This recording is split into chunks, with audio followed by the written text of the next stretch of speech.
They say the past is another country. Life was different then.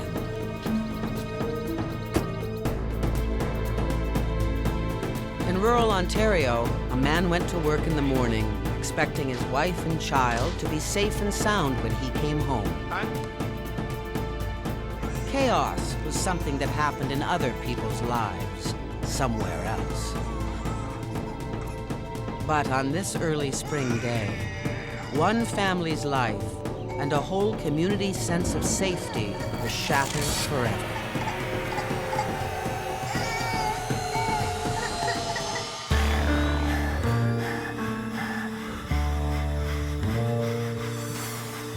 In true crime, investigation and conviction may take years. But every detective knows that the crucial clue is always there, somewhere in the first 72 hours.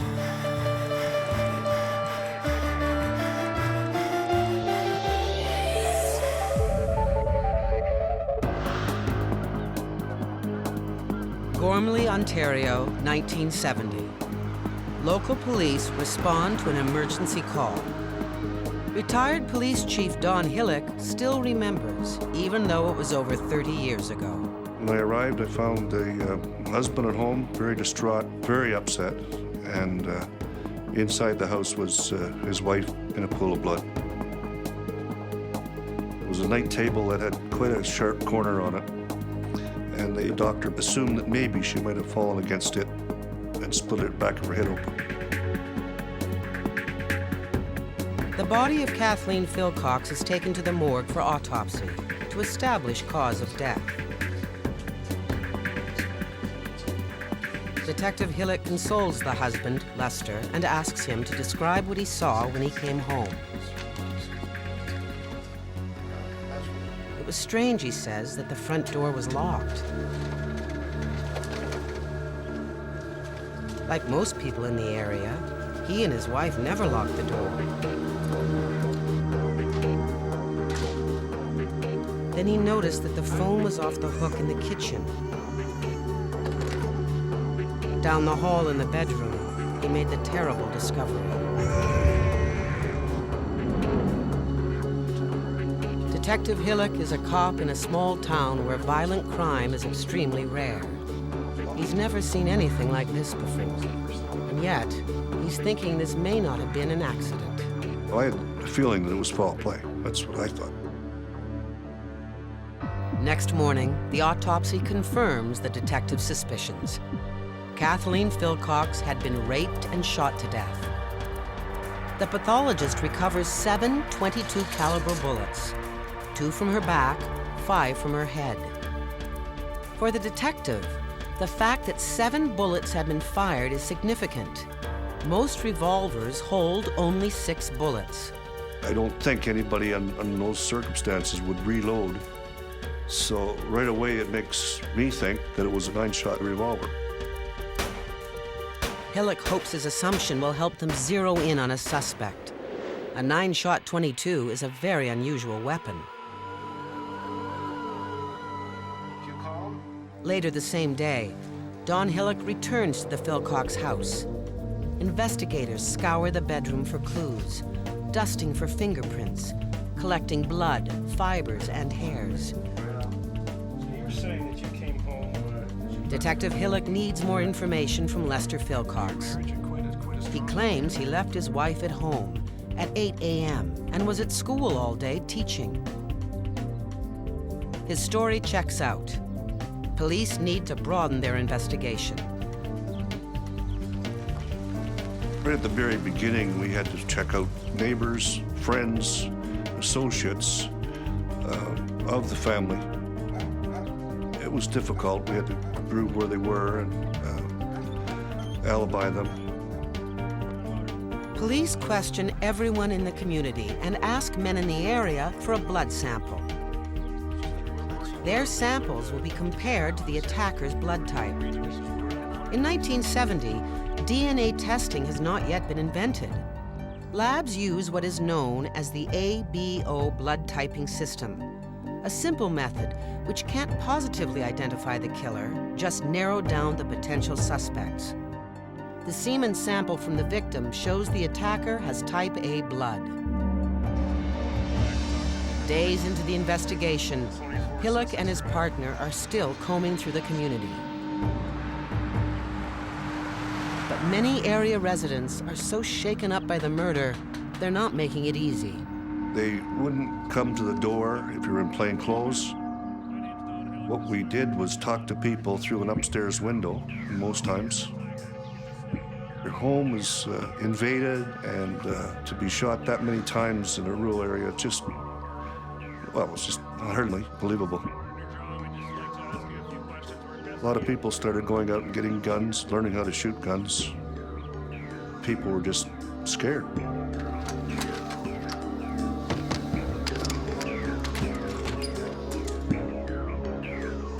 "13 days after Kathleen Philcock's murder, police still have no serious suspects. Then, police get a call from a frightened young boy. He's found his mother on the floor. She's not breathing, and a strange man has just run out of their house.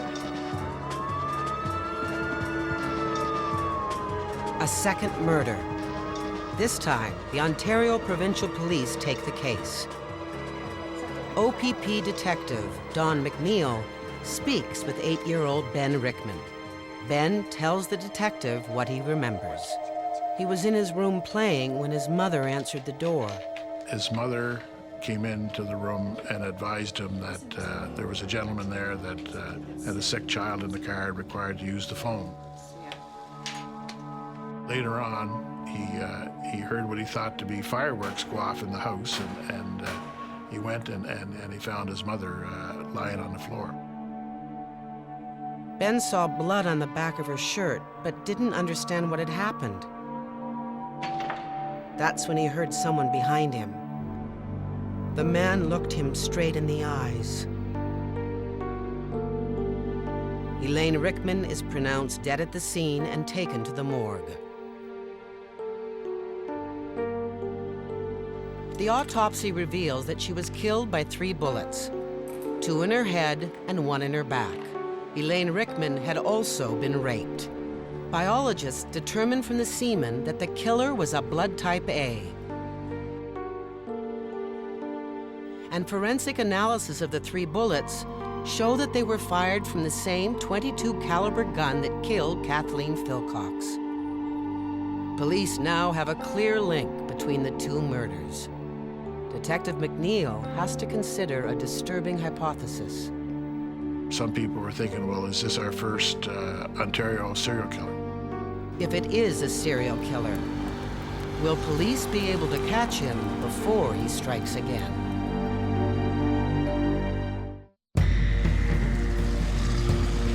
Two women have been brutally raped and murdered. Ontario police fear they're dealing with their first serial killer. Detective McNeil returns to the Rickman house with the police artist. The victim's son, Ben, describes the man he saw.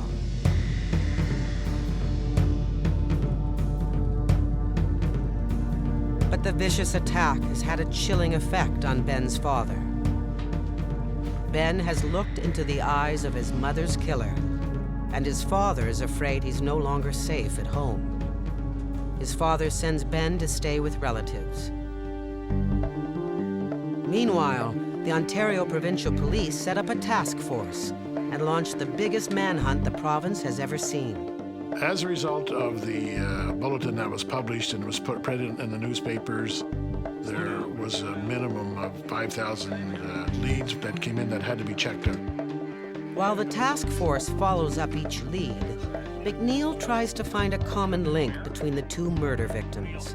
Both victims were nurses.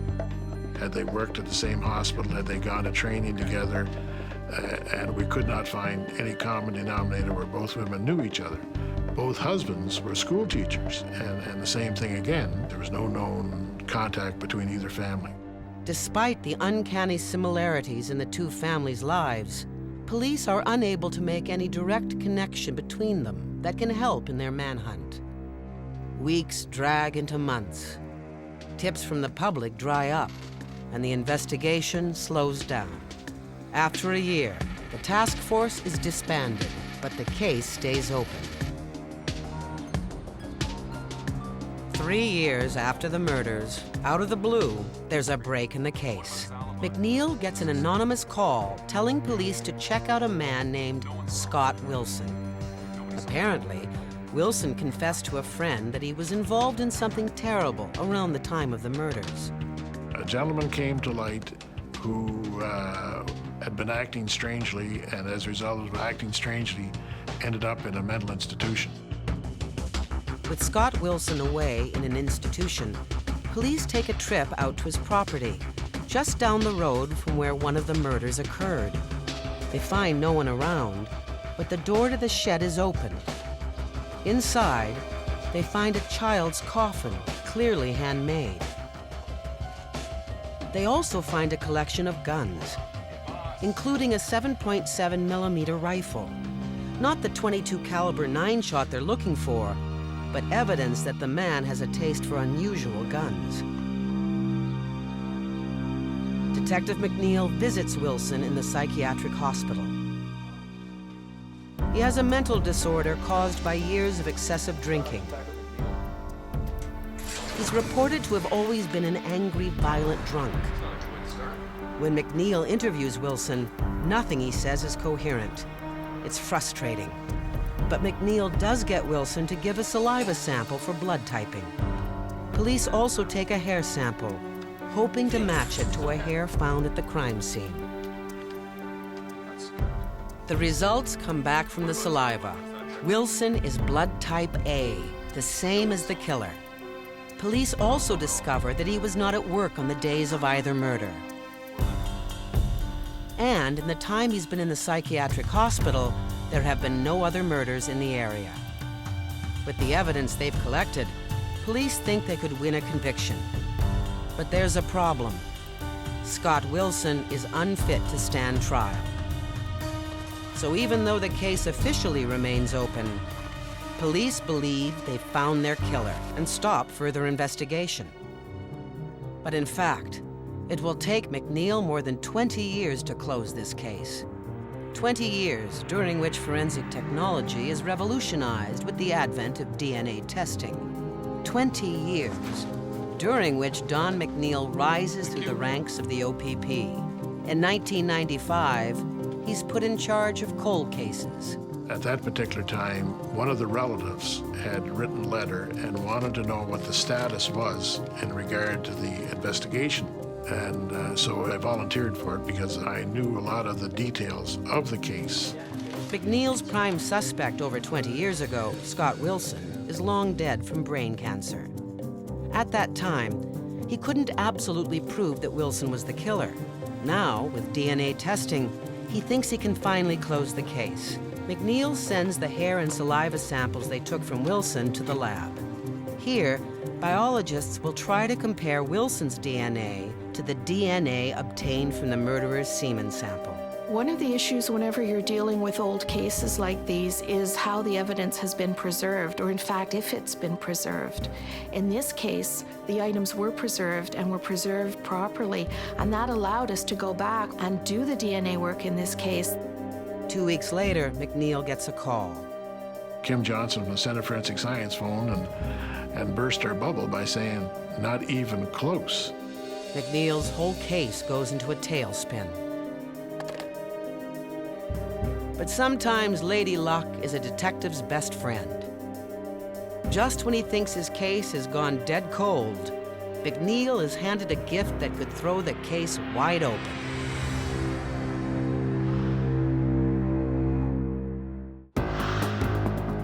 "25 years after 2 unsolved rape murders, Detective Don McNeil has an intriguing new lead to pursue. A piece of evidence he happens to notice in a case file of a convicted armed robber named Ron West. Shortly after he was arrested, West's house was sold. When the new owners were renovating, they discovered jewelry boxes hidden in a ceiling, along with a gun registration for a 9-shot .22 caliber handgun. But records show the gun had been sold by West in 1972. McNeil considers why West would want to keep an expired gun registration. I thought to myself that this could be considered maybe a trophy because the jewelry boxes were a trophy of the armed robberies that he had committed and he had pleaded guilty to. McNeil needs to find out more about Ron West. He's currently serving an 8-year sentence for his violent armed robberies. At the time of the 2 murders in 1970, West was a police constable in Toronto's 53 Division. McNeil also discovers that Ron West would have been familiar with the area of the murders. He grew up there. McNeil officially reopens the case and assigns a team to investigate this new suspect. One of the key officers is Detective John Smith. Since Mr. West worked for the Metro Toronto Police Service in May of 1970, we had to go back and interview every single police officer that worked at 53 Division in Metro Toronto Police at that time. Most of the former policemen Detective Smith interviews have little memory of West, but one of them remembers West well. He wasn't loud, he wasn't quiet. He enjoyed a good joke and telling a good joke, and it was just through one of the guys in the platoon that I sort of struck up a friendship with.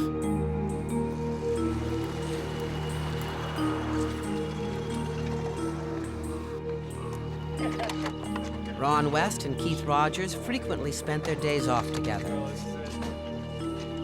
Rogers remembers a particular day in 1970, a few months after the murders. They were at West's family farm taking some informal target practice. That day stands out in Rogers' memory because West was using a 9-shot pistol. I'd never seen this 9-shot 22 revolver. I always thought there was a 6-shooter, so I was surprised to see that, and I used that a fair bit to shoot at these pumpkins. To hear, 30 years later that he's now, a suspect in a double homicide I was a little shocked. Wow. Because he and West were in the same platoon in 1970, they worked the same shifts and took the same days off. Luckily, Rogers still has his memo book from those days. I had a memo book, the second memo book I'd ever written, and I kept it. And when you worked backwards from that memo book, on the days, 2 of these murders, my memo book put him off duty. It's all beginning to add up for McNeil. The 9-shot gun, the days off, West's association with the area, and his record of violence. But McNeil still needs physical proof. He goes to visit West in prison. If West agrees to provide a sample of his DNA, it can be compared to the killer's DNA at the lab. West is within his rights to refuse, and he does. McNeil decides to confront West with what the police know about the murders, hoping he'll confess. McNeil tells West they know he went to the home of Kathleen Philcox on May 6, 1970, raped her at gunpoint, and then shot her 7 times in the back. McNeil says they also know that West raped and shot the second victim, Elaine Rickman, 13 days later. West is an ex-cop.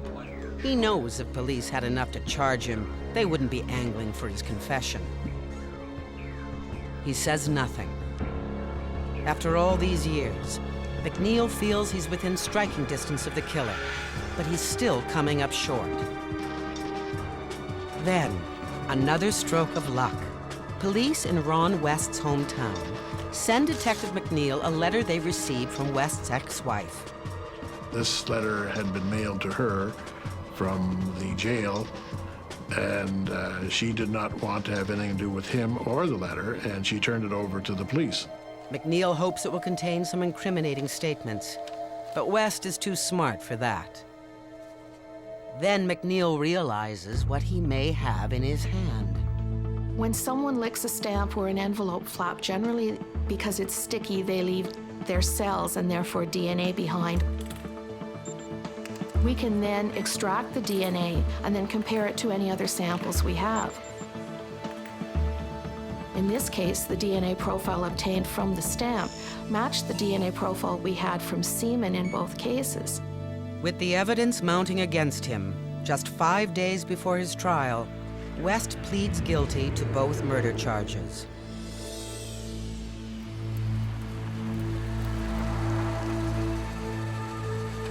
It's been 30 years since the double homicide investigation began.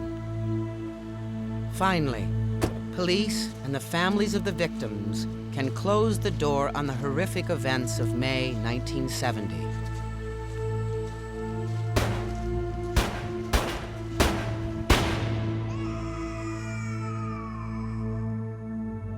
In court, victim impact statements of the children of West's victims are read to the sentencing judge. The full traumatic effects of the murders on the children are revealed. Plagued by nightmares, destroyed relationships, and unable to trust anyone, the two boys have spent a lifetime in fear. As Detective Smith transports Ron West back to the jail after his guilty plea, he asks a question that has troubled him.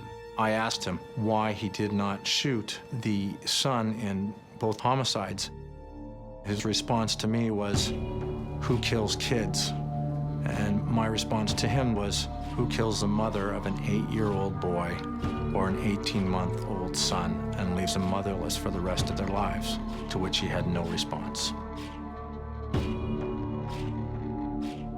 Ron West is sentenced to 2 life terms, 1 for each murder.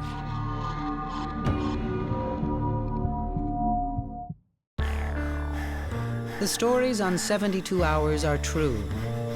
The detectives and forensic scientists are the ones who actually worked on the case. The names of the victims are fictitious.